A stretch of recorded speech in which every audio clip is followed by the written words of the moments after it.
But kalau saya can give satu suggestion, pandangan, that will be, we have to be closer to the people. Tuanku rasa nilai itu penting untuk seorang raja, Of course. iaitu sentiasa bersama dengan rakyat, ataupun raja ni ada di istana saja.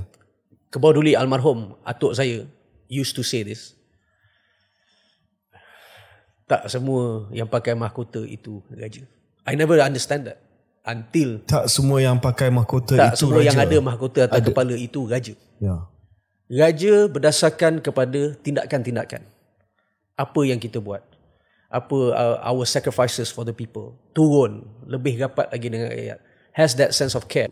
So for me, raja ni is berdasarkan kepada niat tu dan juga tanggungjawab and your sacrifices and how you serve your people. Itu adalah pandangan saya lah.